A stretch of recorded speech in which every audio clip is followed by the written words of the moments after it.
Okay, wow. Greetings to you all and welcome to Integral Chinese Medicine Collective Conversation, Take 2. So I'm here, Lorie Dechar, with Heiner Fruehauf and Lonny Jarrett, Alexander Love, Randine Lewis, Brandt Stickley, and Will Morris. And we've been gathering together for about a year, and I guess what I would call a kind of virtual sharing of Shin, an intersubjective web weaving of our heart minds.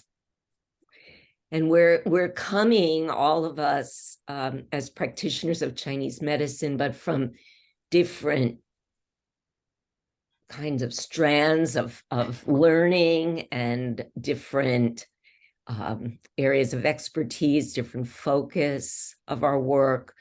But what we share is a commitment and a passion and a deep curiosity about this medicine that we practice. And in particular, how what happens when this ancient medicine dovetails with our contemporary consciousness, our sufferings, our longings. What's evolving through that meeting, that interchange? And I would say over this past year of meeting with you all, it's been as if the questions kind of bubble up and then they come back in and they weave and they grow and morph. But overall, the focus of the project is really on how does our medicine invite us, guide us beyond the limitations of the dominant paradigm, our current dualistic consciousness that certainly informs Western medicine and most of the power structures current on the planet. How does this interfacing of a multidimensional ancient wisdom with our current awareness kind of catapult us beyond or lead us beyond? And I think that for me, this question of how do we heal the splits that dualism has inflicted on us, body, mind, and spirit, how do we begin to bring back together body and mind, spirit and matter, I and thou, self and cosmos, so that we can actually embody, experience a more elegant kind of wholeness and develop tools that will support us in navigating transformational process, both internally, but in particular, externally on a global level. How do we become skillful navigators of change? And I guess in a way, what we're talking about, and I'm going to, Lonny, use your beautiful phrase, how does Chinese medicine dovetail with our current consciousness to support us in developing an integral kind of medicine, an integral form of healing, and in your words, Lonny, a medicine that leaves no significant parts of the self behind. I love that. I just want to say a few words about the history of how this happened and where we're going. Again, there are many seeds and many threads, but one seed was during a conversation, Lonny, that you and I had after the publication of your amazing third green book, Deepening Perspectives on Chinese Medicine. And we were kind of laughing about how over each of our 40 years of practice, we kind of simultaneously followed a thread, which was this sense of Chinese medicine's potential as a catalyst for emergent consciousness. And it's certainly for me, and I know for Lonny, it's been this kind of passionate investigation with every single patient I work with every class I teach, with every book that I write. The central idea is, what is catalyzing here? How does this really support us in getting out of the mess we're in a certain way, or the impasse that we've arrived at? Because I had from the beginning this gut sense that there was something here. So then we sort of thought, well, let's make this conversation bigger. And, we invited you all here, and diving into that conversation over the year, it was like the seed sort of was sprouting and blossoming and fruiting and ripening to a point where we were like, no, we got to bring this out. And so now this idea of recording and sharing with our communities just felt right, and is a very exciting development.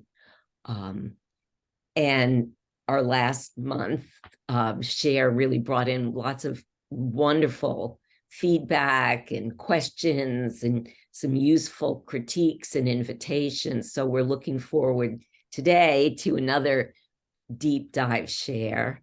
And what we'll be looking at today is the question of, last month we were like, why Chinese medicine now? And today we're looking at what is integral healing.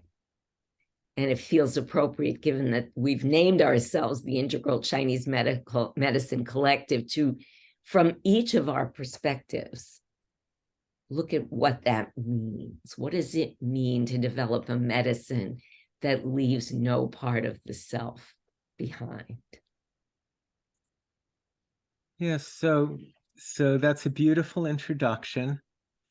And it's interesting because, when you said, well, Laura, you would kind of hand it off to me and I'd say something, because we had birthed the project. And I thought to there's basically a view I have of this, and it's probably better to say it at the beginning and maybe create some context so I can totally drop it. And then hopefully I can go somewhere totally new just through listening for the rest of the time. So when we talk about, in my understanding, when we talk about leaving no significant part of the self behind, we're of course speaking about an entire embrace of what it means to be human, an embrace of both the relatives and the absolute dimensions of the self. And when we talk about healing, generally, traditionally that had very much healing as a word applied to the body. And the body takes time to heal. And sometimes the body doesn't heal all the way. There's a doctor in Paul Unschuld's book, Medical Ethics in Imperial China, who says, I think around 1200 AD, if you study medicine practice medicine 20 years, you'll come to realize that there's nothing that can't heal. But if you practice another 20 years, you'll realize nothing heals. And I think what he's saying about that is, fundamentally, for a person to manifest anything, there has to be basis. And we can get people to a point where things improve dramatically and greatly, but there's always basis. We can never take for granted that we're past everything. So there always needs to be a kind of vigilance. In terms of the absolute and relative dimensions of the self, in the relative dimensions of the self, we have the body and the mind with all its memories, which is impermanent. And the field of modern physical medicine, as well as psychology, which addresses the psyche, addresses this relative dimension of the self. Certainly Freudian analysis looks deeply into a person's history, starting with first breath and moving onward. And I can understand the Sheng cycle as samsara, birth, death, birth, death, birth, death, and everything occurring out there as weather patterns. When chi moves outside of us, there's weather and seasonal change. When it moves inside of us, there's emotion, there's thought, there's sensation, there's feeling. And all of those are qualified by the shifts around the cycle. And this is the relative dimension. And that progresses over time. If we do our work, the body can be purified and heal to various degrees. And the structures in the mind and in consciousness can be rectified so that the body and the mind and the soul become have increasing fidelity to conveying the one light of consciousness. And that one light of consciousness we can refer to as an absolute dimension of the self. And so an integral embrace means that we embrace those relative dimensions of the self which are in process, as well as the absolute dimension of the self where nothing ever happened, nothing is happening, nothing will ever happen, and it's doing just fine, and it's ready to go. It's ready to participate fully and fully live. And from the perspective of that part of ourself, all of our life experience, our body and our mind with all its memories and experience just as they are, is the absolute perfect vehicle for awakening and responding in the right way so that our life experience, whatever it may be, whatever slings and arrows of outrageous misfortune we might have experienced, when we respond to them in the right way, that's what conveys the wisdom and the humility and the compassion to actually be of use. So in the big picture, I think the imperative for the seeker is to become a finder. And the imperative for the person on a path of healing is to make that momentous leap from seeking to heal to doing perhaps all the same kind of work, but in the service of evolution. Healing often means for us in our culture an effort to overcome the past. And there's this momentous shift to where we may be doing the same kind of work, but it's all about creating a better future. Being relatively free of our past, which infers a relative degree of a relatively significant victory in the face of our own shadow, and genetically based and culturally reinforced structures in consciousness that we have allowed to prevent ourselves from living fully and from full self-expression. So integral healing to me is really an embrace of the relative dimensions of the self from the perspective of already always present and emergent wholeness. And with that as context, I think we can dive in, and I'd love to hear where we can go with this.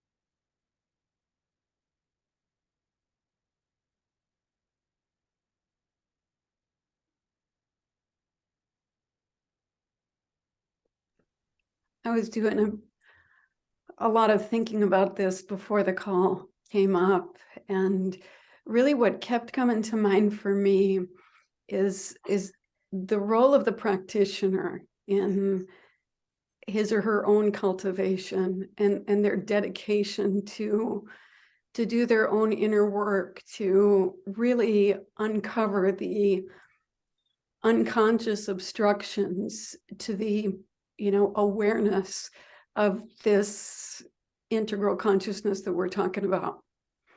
And I thought it was really important to point out that this isn't something that's just learned, it's cultivated. It takes a lot of inner work, an ongoing process, 10,000 deaths and rebirths, and ever shedding the weight of that personal history, the personal past. So as I do my own work, ever uncovering what blocks my own awareness, I ultimately see that there is no my own work. It starts with my own work, but then we all come to see that we're a product of the collective, like a real intricate matrix of connectivity interwoven between everything, between nothing. And in the context of our discussions and, inviting others to listen and participate, that's really something that I wanted to highlight, that in working with patients, I can't go deeper. I can't go beyond the work that I have done myself in order to open this up for another. And, when I think about the role of this in healing, I can think about it internally and externally. That I see that, I used to have this idea is that the Yuan Qi was uniquely mine, but the Yuan Qi is the entire push of my ancestry. And I stopped being solely self-referential. I used to think of Wei Qi as self-protection. And now I see it's not bound in self-protection, but it's an interface, an evolutionary interface between this thing that I call me and the external world. And then in between is that Ying Qi, which I think Will said this before, something like it contains the whole cosmos that flows through my vessels. And so that's kind of how I look at it in terms of Chinese medicine. But its role in healing individually in the physiology is radical. It may sound fanciful, but the nervous system relaxes. The immune system actually evolves, and the endocrine system is in a state of flow. And what you were talking about in terms of, first we see that everything can be cured and then nothing can be cured. I remember Jeffrey Yuen commenting, I think it was his grandfather that said, there are no incurable diseases, only incurable people. And so part of the role in this integral healing is that, no external circumstance, no issue of the past can be blamed anymore for states of disease, because there are no external things. We're shaped by eternity more than the individual past. And I think what happens is that as we each become more sovereign, we become harder to manipulate. We're less lost in the structures that conditioned us. And I think that the role there, like you can't say if it's an internal or an external, that everything that I do internally affects the entire cosmos. Everything that I do externally affects that whole push of the Yuan Qi. I'd love to jump in here. I'm reminded of someone I studied with named Jaap van der Wal. I highly recommend finding this guy. He's brilliant, and he's an embryologist among many other things. And he was teaching us over 4 or 5 days, the first 5 weeks of embryological development. And he's interested in growing gestures. So not gestures of muscle and that kind of movement, but the gestures within growing, the gestures within the motion and the growing of the embryo. And he was pointing out how we often think of the baby as the main event, and it just happens to be sort of inside of a sac, the placental enclosure. But what he was pointing out was that the baby and the placenta, they grow as a single organism. The baby's the center, and the placenta is the periphery of a single organism. It's not that the baby's the organism and it's surrounded by something. And so then he poses this question, well, if that's the case and that's how we grow, then what happens when the baby's born and the placenta goes away? And in that, he brings in this invitation that I think you're pointing to, Randine, around what is our center? I'm the Alexander center, but then everyone else and everything else that I encounter is my periphery, and vice versa. Everyone else is their own center, and then we become their periphery. And in that way, there is a singular organism that is in this kind of permeability, or this word sympoesis, this becoming with, becoming together. And what's the impact of walking down a street in relationship to other people, or the impact of being in relationship to a client with the recognition that you're each other's periphery and you're both a center of the same organism simultaneously? And what kind of subtle impacts and shifts does that invite in our relationship to who we are and in our capacity to embrace one another? You know, if Brandt's cat is a part of my periphery, not as just something out there, over there, but literally as a dimension of myself, then I'm now companioning not just with other human beings, but I'm companioning with the entire cosmos. And what happens in that reciprocity? And what does that have to do with integral healing? And this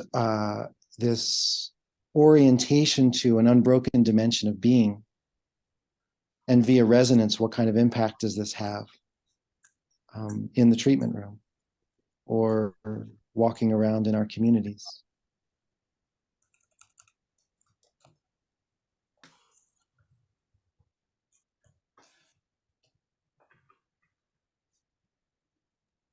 I think that one of the most profound reflections of exactly what you're describing, which is a series of nested centers within peripheries and further nested centers and peripheries, is that to me is written into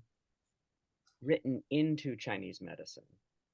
And it is simultaneously emerging from Chinese medicine. So one of the ways that I introduce that is by looking at the Shanghanlun. And when we get to Guizhitong, it's the first formula in the book, and it's in line 12, and it's describing everything in terms of this interaction between the harmonization of the yin and the wei, which is nothing other than the harmonization of the center and the periphery. And what does it mean to have this permeability at the surface when this resource of the center is not able to fully inhabit the reach of the periphery? And from that very first, as Lonny was mentioning, right, the slings and arrows of outrageous fortune, cold is the slings and arrows of outrageous fortune. The slings and arrows of outrageous fortune are cold. And their capacity to disrupt that harmonious, dynamic, and adaptive interaction between the center and the periphery is where adaptive behaviors have to come in, or adaptive responses have to come in, that are what we call disease. And if there is curable and uncurable, there's also disease and no disease. There's also nothing that's uncurable because there's no disease. There's only responsiveness to the dynamism of the interactions of the nested centers and peripheries. And then our practice of medicine is not so much correcting this and purging that. It would be interesting to tabulate how many times it says the patient was overly sweated, the patient was purged, they were sweated and then they were purged in the Shanghanlun, and see that these were inappropriate responses to what the demands of the center and periphery actually were, but that the appropriate treatment is the restoration of the dynamic equilibrium between them, the dynamic tension, in fact, between them. So even when we give something like a Chung Chi Tong in a Yang Ming condition, we're restoring the downward movement and the closing of Yang Ming, and that's not to pathologize it, that's to restore its natural function.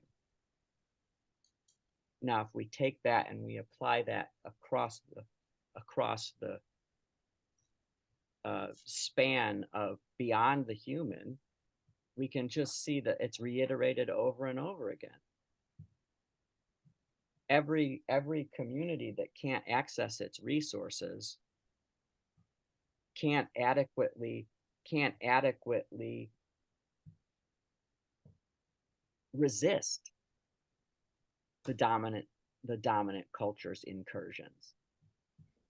So what's the most significant thing? It's the thing of feeding the earth. It's the thing of connecting to the earth. It's the Gansau in the formula. It's bringing resources, elevating resources. I like to think that when we think about this concept of raising the spleen, what it means is actually centering it, putting it in its place, allowing it to be in the place where it can fulfill its purpose. And that just speaks to the importance of the center. That's really beautiful. And I just would love to make a connection between what Randine was saying and what you've just said. And I'm not going to remember all the words, but from the way I was hearing this, is there's something about integral healing that involves a shift from a selfish to a selfless motive. So Randine very much said that, but I also heard that in what you were saying, Brandt, because when we talk about an adaptive response of the organism, well, that adaptive response in lower levels, in pathological levels, can have to do solely with I, me, mine. But that as that core is nourished, and as the individual fills out on the inside more, boundaries are more healthfully set, but they're also more permeable as the illusion of inside and outside disappear. And we recognize not only that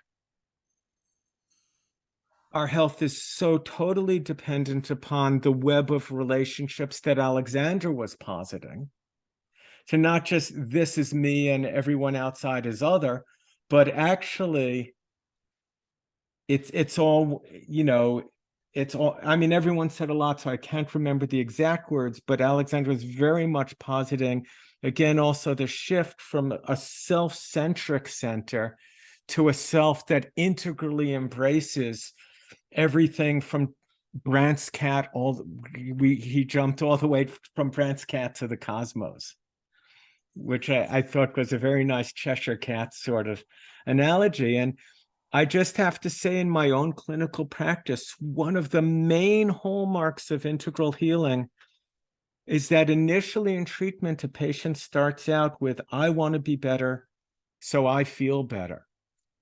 And as they heal, I actually see them. I know that healing has a real momentum and a real integral presence when all of a sudden they start experiencing that this path I'm on of healing and the sacrifices I have to make isn't just about me feeling better in this body, but it's actually a debt that I owe everything and everyone. And it's something that I'm engaged with, not just for myself, but the quality of my relationships with everything and everyone else, and the integrity of those relationships is dependent on this. And my healing isn't just about me.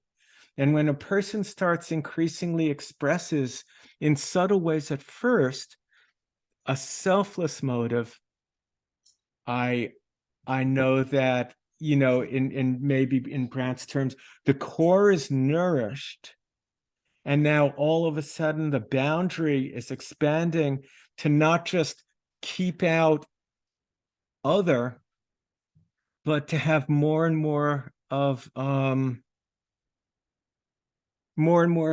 inclusive perspective on their place in life. Anyway, I heard that through all three of you, and I just wanted to present the theme. as I was hearing it relative to integral.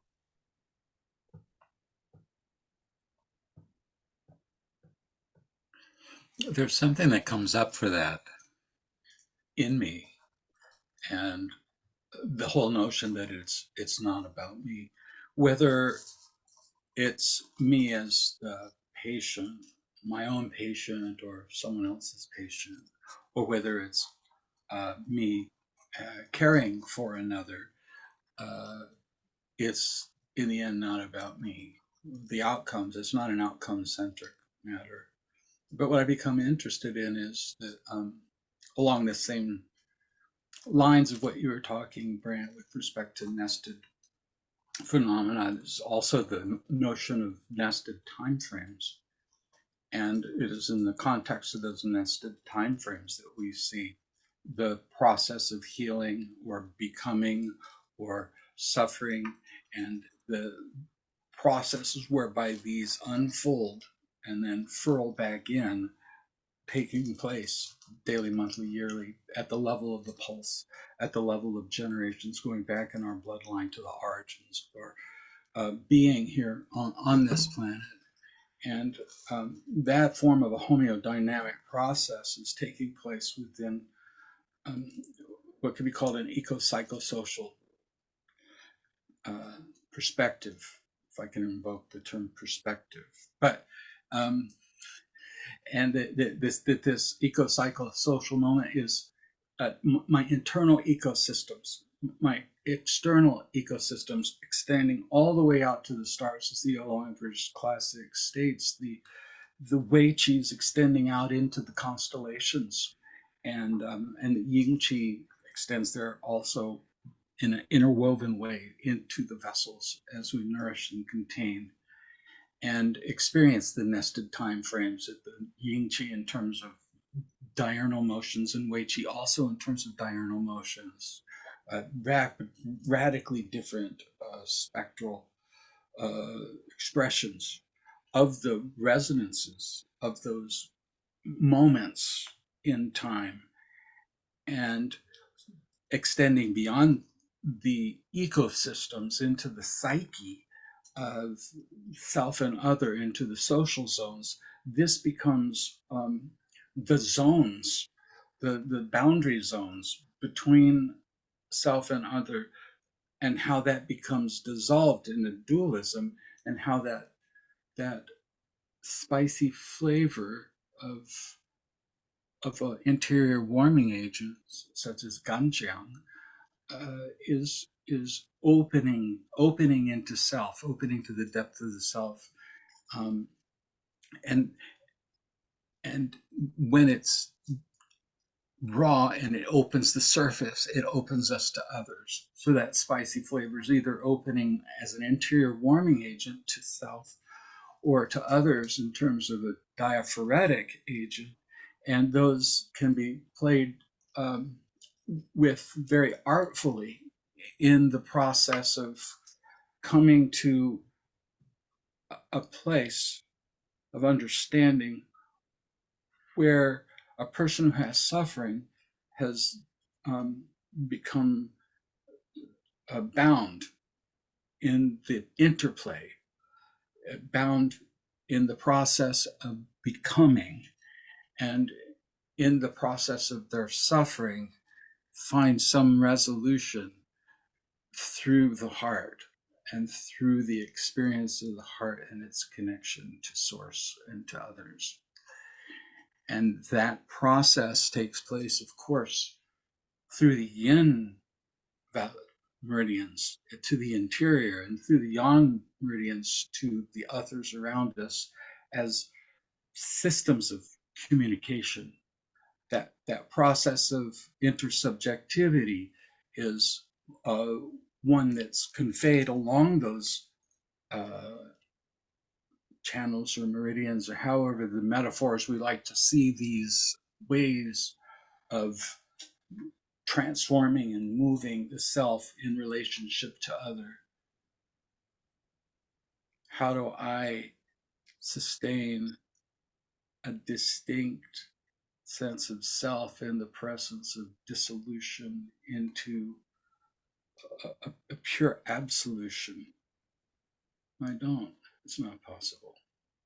I ultimately am here to become liberated of the binds of these matters. And it is that pathway to liberation, along with the sustenance needed to get there, along with the right relations that are on the path of support and going both ways towards that ultimate place of liberation and the fulfillment of the purpose that this incarnation is gifted to any particular soul traveling on this planet.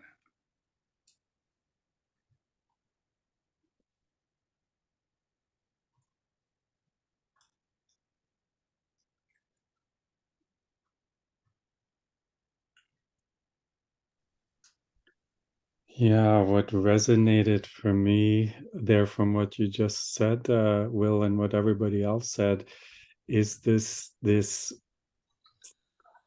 important part of Chinese medicine, how I've experienced it and how it's been transmitted to me by my teachers, is this role of the heart, which is of course sort of the center of center. Heart is another word for center, and how it's the great integrator in a certain way between left and right, between past and present, between microcosm and macrocosm, between matter and non-matter, and between self and other.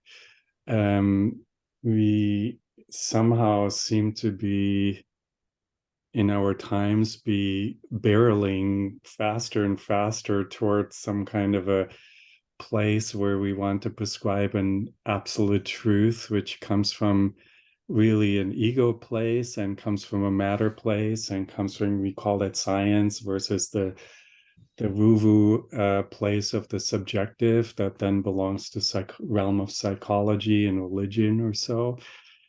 And then insisting that there is only one objective way of looking at that. And I really, as originally a contemplator of the Chinese culture, and then looking at Chinese medicine through that lens of the culture, it's this celebration of how matter, there is matter, and with all of its pleasures and things you need to look at, and how it's a mirror for the governing world of the non-matter, but also how science, or the body and the spirit, and science and religion, and the self and the other are not a contradiction, but how they get integrated in sort of a heart-centered way of looking at everyday life, but also at healing. And that is why there is this beautiful thing we have in our profession, that there are all these different lineages that all have a different approach to the same thing, and where everybody sort of agrees potentially all ways can lead to Rome. And I really need to have these conversations if I want to cultivate as a medical practitioner. It's not just what my lineage says, or it's not just what the TCM textbook says, but it's this, right? I can look at this cup from this side, but I only see this side. I need to really converse with somebody else who mirrors a different kind of perspective. And that's really, for me, of course, the whole Huangdi Neijing, the classic of our medicine, stems from the Han Dynasty, which made the heart sort of the center of the organ networks in chapter 8, which wasn't the case before so much. There was more. We have archaeological evidence that even Chinese medicine, which is primarily energy centered or so, was originally an anatomically based medicine, with having a different arrangement and relationship of the organs to the phase elements, that then only got revised during the Han Dynasty, when it was more of a functional, integrative perspective, where the heart then played a more important type of role. And that is also, I think, after or initially being attracted to the medicine through the Taoist viewpoint, which is more about, of course, not just looking at the self and its various needs and urges and wanting to be healthy, feeling good, living longer. But my introduction to the Confucian aspects of our medicine, which is in a nutshell all about Chunqiu, right, the spring and autumn annals, and that's very much about integration of self and its desire for absolute truth and other, the ability to recognize that I am everybody else I'm conversing with, including my patients, is a part of myself, and I really can only cultivate and evolve in a discourse at that moment in time. And so spring and autumn, which seemed always like a boring approach of, stories of the past and people doing right and wrong things, but it's about integrative stories of how people are engaging with reality, and they are stories about how it's not all about us. So that is sort of the one thing I'm picking out of all of the conversations and we had today is this in the end, it's not about us, whether we're the patient, whether we're the practitioner, whether it's Chinese medicine but but that is the biggest thing that I think we in crisis in right now, is that we are constantly, everything is about what I want, what I feel, what I need, and certainly my in the patient interaction there is that initial desire to just want to feel better and quickly. And it's always, I totally agree with Lonnie there, that's the biggest breakthrough is not, the symptom is not there anymore, but this insight that it's not all about myself in this disease process and cultivating myself, and but that recognition, it's, that it's my relationship to others and the cosmos as a whole that can emerge from that experience. And that, once again, the heart as sort of the integrator between self and other, and as the projector screen of the world of energy and spirit, where things are in abstract form, as is postulated in the cosmology of the I Ching, and then the world of matter that belongs more to the stomach and the lung and the spleen, these organs that are more matter-oriented and ego-oriented. What emerges on that projector screen are symbols.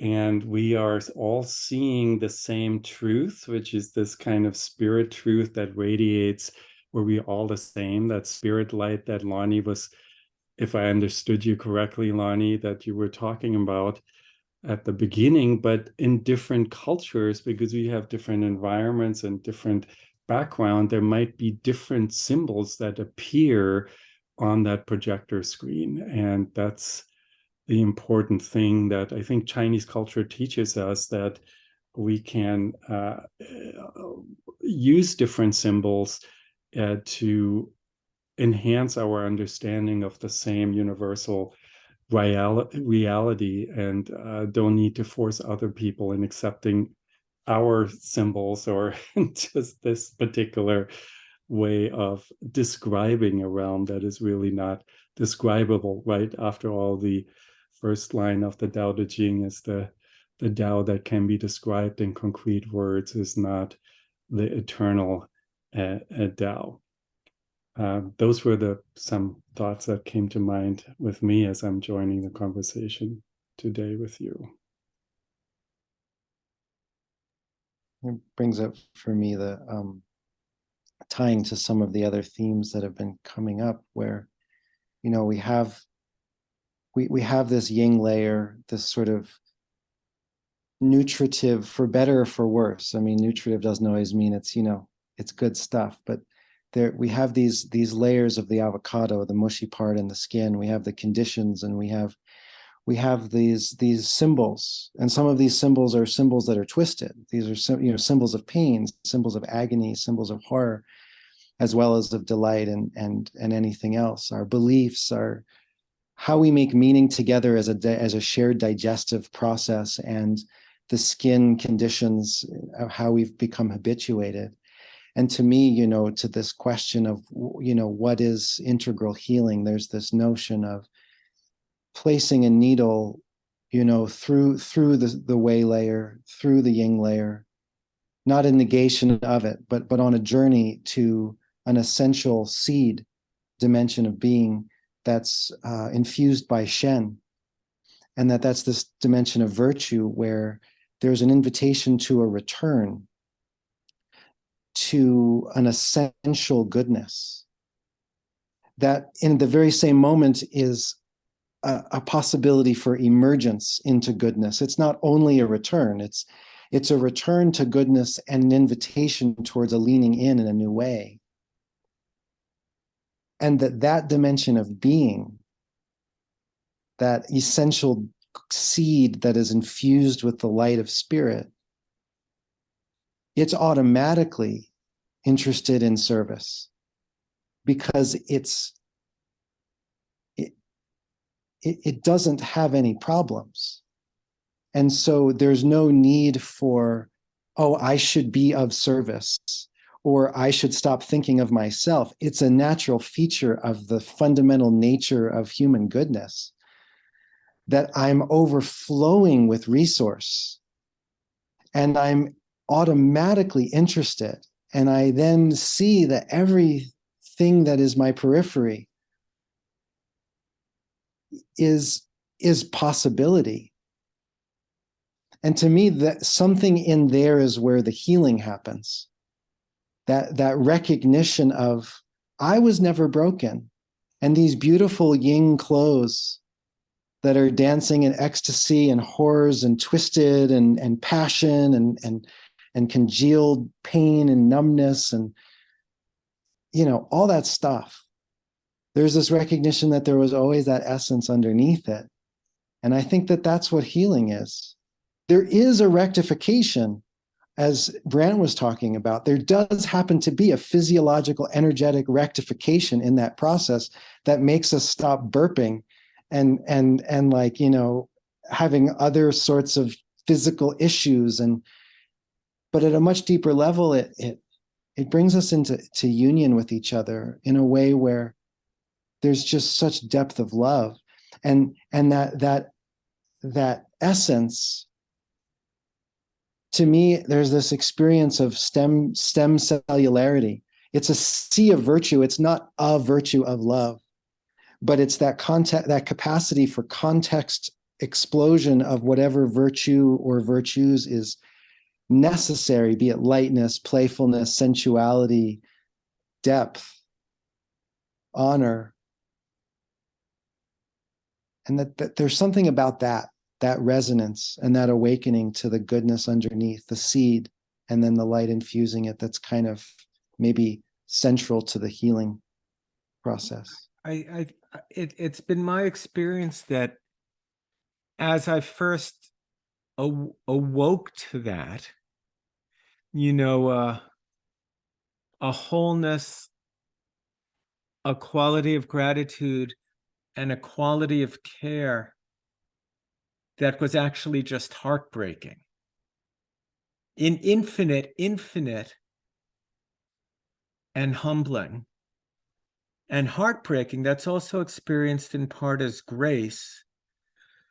And as I awoke to that, and then over time cultivated instantly, really, in the awakening to it, found it so much more of a compelling place within myself to place attention. than on the other parts that were suffering or compensating or in some way twisted. And at first trying to just do everything I could to practice to keep my attention on that part, to root and grow a relationship to it, but eventually from that part to wholly embrace all the other parts and not deny them at all, and realize that in wholeness isn't just awakening to the part of us that is Buddha nature and ecstasy. It's from that part enveloping and embracing all the other parts, and realizing that in the context of the evolution of the soul, it's all workable. It's all workable, and all an opportunity to express wholeness in the face of contraction, to express wholeness in the face of whatever pain there may also be, in a way that being whole no longer takes time, regardless of what my experience is. And that as my experience in life, for better and for worse, becomes increasingly contextualized as in the context of care for others, that the main healing force in my practice really is my wholehearted embrace of that, and listening from there to patients, and listening from that place within myself to that place which is in them, no matter how obscured from them that place of emergent light and wholeness might be because of their past and present circumstances. And it's just my experience, it's my unwavering connection to that all the technique and all the theory really is in service to. And my patients just expressed to me over and over and over again over time how it was my unwavering belief in them and my capacity to see through whatever clouds of obfuscation they were expressing, to always be able to hold that, we could call it Buddha nature, or the authentic self within them, that instilled within them the confidence and the belief and presence that within them as a hope that they could to embrace that in themselves.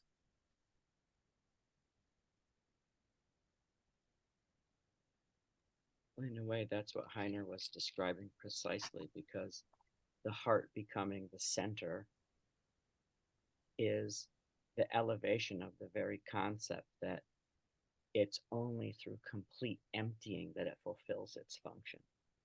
It's full and empty and full and empty and full and empty, and that's a kind of kenotic overflowing.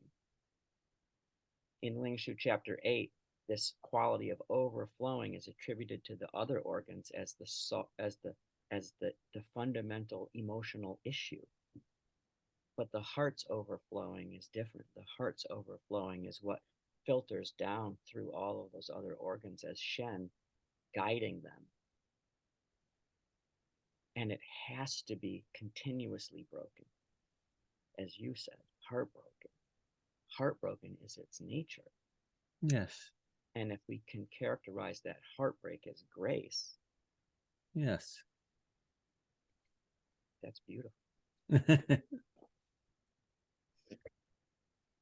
I love that, Brandt. It's beautiful that it has to be, it's through the breaking of the heart that happens through our embodied life here that the potential for the radiance comes.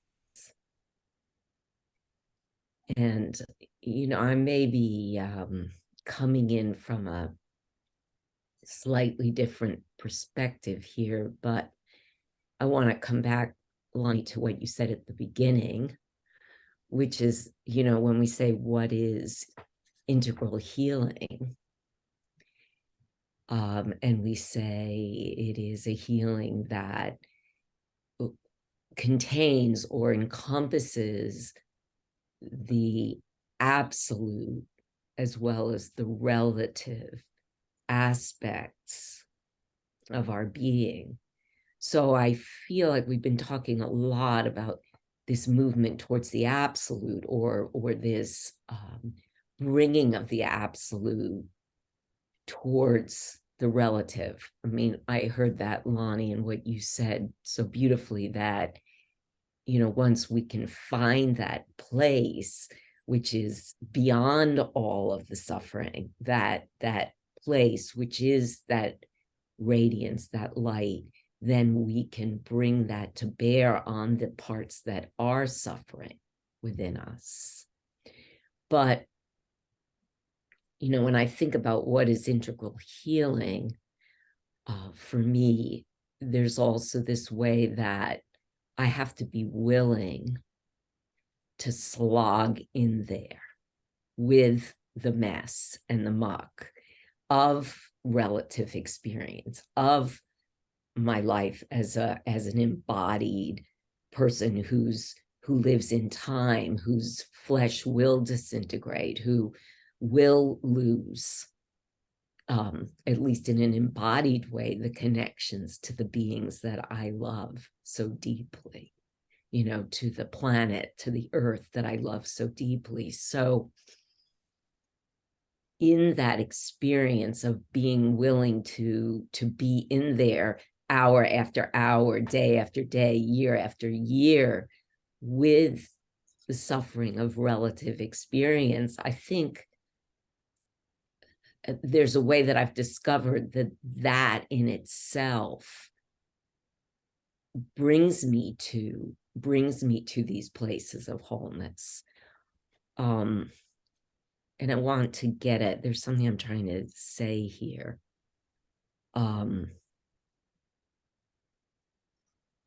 Yes, this is it. That many of the patients that I work with, and that I think we all work with, before they can even begin to experience what I call the integral, or what we're all talking about the dissolution of boundaries, so that I can have that, you know, incredible experience of grace, of connection. Before that, many of the people I work with have to really even discover what it means to have a boundary, to have a self that can name itself, that can speak of its own desires and proclivities and purpose. And so for me, you know, when we say what is integral healing, it's both that extension outward beyond the perimeter that, you know, I think we so desperately need as a species.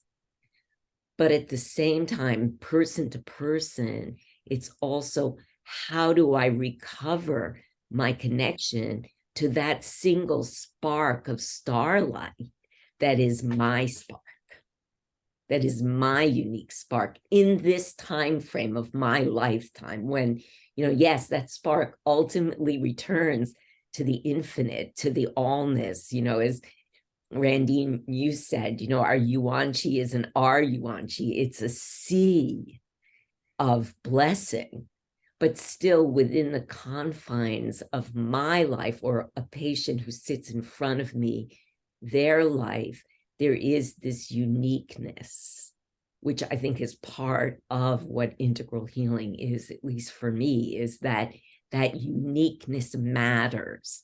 That story, that myth that they're bringing into the treatment room matters. It doesn't just dissolve into a transcendent union state, because unless the story matters, unless the taboos, the curses, the horrible horrors that we carry epigenetically, unless we can also make space for that, then healing isn't integral.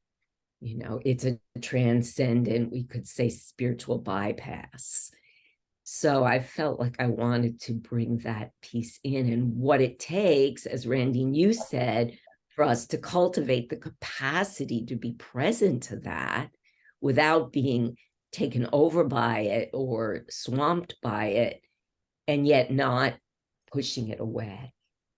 And Yes. that, I think, is a big piece of self-cultivation you spoke about, Randy.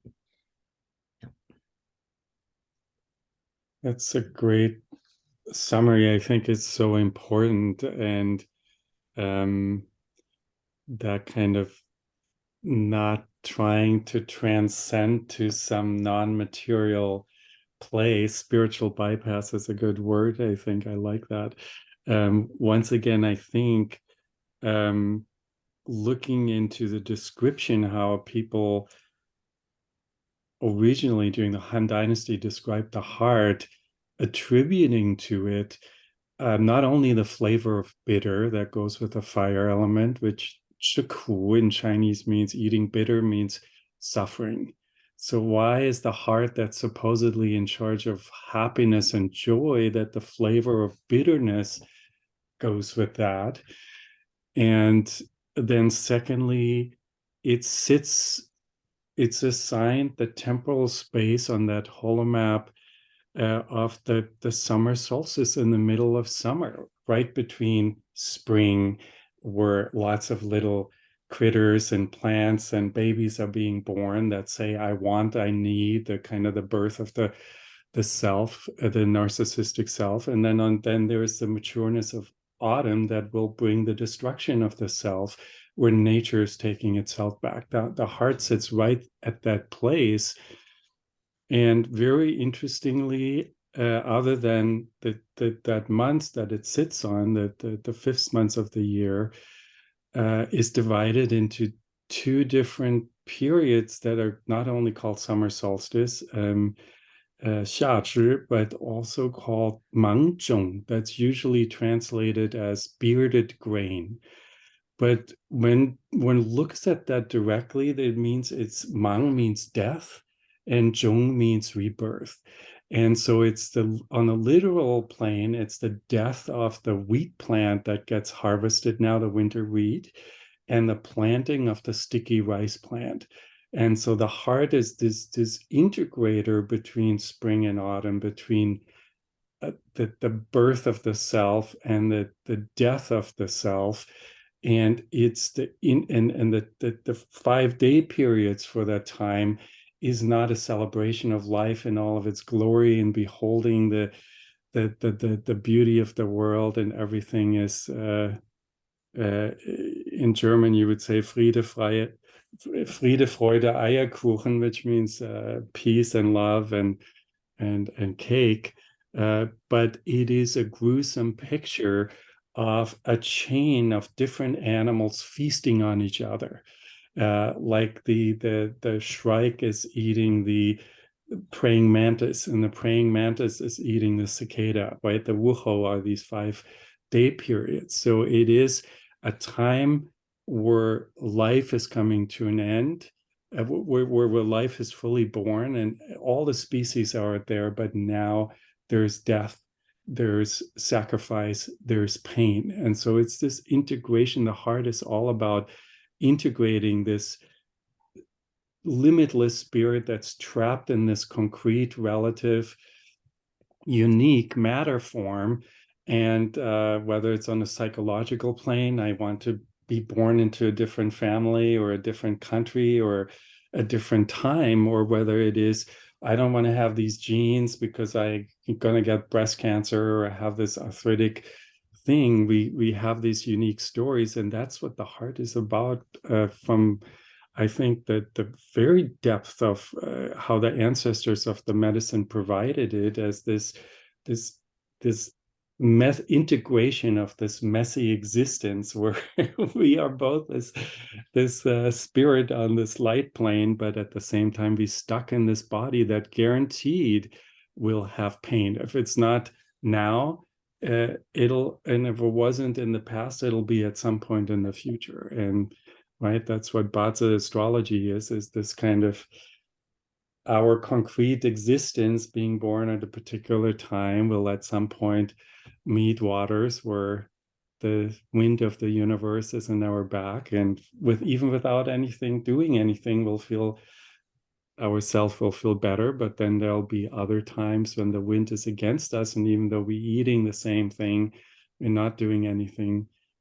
Lots of terrible things, or that the self would think are terrible things, are coming our way, and that's the integral work that the heart has to do, is that no matter what comes our way, I just sit with that and go like, it's just all interesting.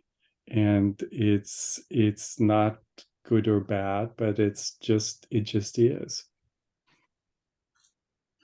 Yeah, that's a beautiful evocation of a very high top-down view, right? Of the witness, right? Of everything. I was just telling a patient today, we were talking about their situation and looking very deeply, and I said, in the end, fundamentally, the medicine I practice is about working with things as they are.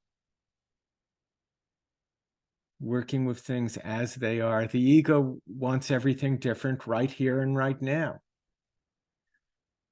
Because it's a 2-year-old emergence. I want what I want when I want it, and I want it now. And the ego will go to the end to have it on life on its terms. And there's this deeper view of the soul, which I really think part of what we're talking about, part of what I sense in our collective is the emergence and development in all of us of the Mahayana, the Bodhisattvic attitude, which is just that the medicine really involves working with things as it is, and that everything is workable, that it is workable.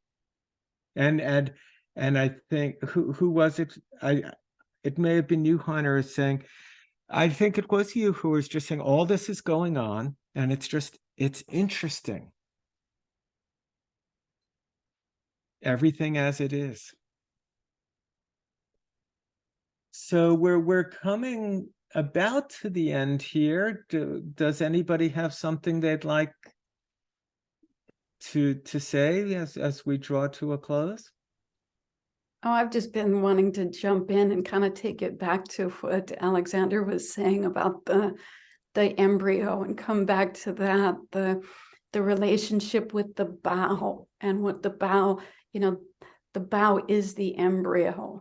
The embryo isn't separate from the bow, and the bow is this embrace of the womb that spirals with this pre-heaven and post-heaven coming together, and that spiraling of the bow indicates an embrace, and the embrace is the acceptance of the embodiment and everything that it's going to bring forth, and that there is this bitterness associated with it, but it's embracing that bitterness of this upcoming life. It's not all, Johnson's baby powder and pink and blue fluff. It's like, this is a messy thing that we're coming into. And the real Turns out work Johnson's baby powder isn't that good for. But it smells good, it's got the baby smell. Oh, but anyway, I just wanted to put that, kind of bring that back to it, that this is beautiful, messy work, and that real work of not becoming too transcendent is in the womb itself. We keep returning to that seed in the womb. The work is done, ongoing, the womb of the mysterious mother. That's all. It's beautiful. Will? Well, I think that's just beautiful. I really do. It all comes back to the womb. That's our imprints, right? That those formations become part of the cycles of transformation that take place during the course of a lifetime, and from the pole star, we see into those places that treat the 100 diseases. by its fractaling images up and down the fives, the directions of five, the tissues of five, that number of the human being in its interpolation, it becomes this continual process. In the prenatal epoch, right? There's the 9 months in the prenatal epoch, and that unfolding in 3 different segments contains the divine fire of illumination in its potential for that human being. And we, operating from the heart, also engage that divine fire at the level of the heart as a tool and agent for transforming our own karmas, but also the karmas with those whom we have the privilege to associate. And I just want to appreciate all of you for the privilege of this association, and Lonnie for facilitating that moment. Thank you. I just want to jump in for a second, because I'm hearing some beautiful things from everybody, and you know what comes up for me is this notion that Heiner's pointing to in terms of the integrative power of the heart, and how we have these 3 bony cavities, you know, the lower bony cavity, earth, the upper bony cavity, the celestial dome, and then we have the humanities cavity, which has the rhythmic organs in it, which have to do with this inhale and exhale and venous return and arterial flow. And to me, you know, there's a couple things brought up here from Lorie and Randine around, you know, pointing to, well, maybe this all sounds so transcendent, but don't forget that we poop. They didn't say it exactly that way, but they did. And to me, that's the essence of the integrative power of humanity.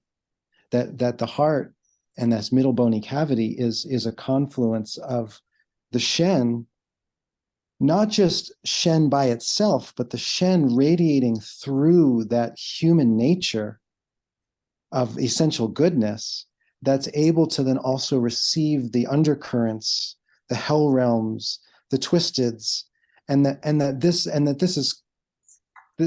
is integrating. This is coming together at the level of the heart, and that's where we, you know, my experience of integral healing is that we're able to be with horror within ourselves and with our patients without separating from it. Yes, there's a need for differentiation in order for embrace, but there's not I'm going to go up to the celestial dome and say none of this matters. But there's a recognition of that myth, that story, that the ground horror, that along with that radiance, but that radiance is in descent through the human heart. And so it takes on different features that allow us to feel and experience love for one another, not just holier than thou, but that we are in a togethering.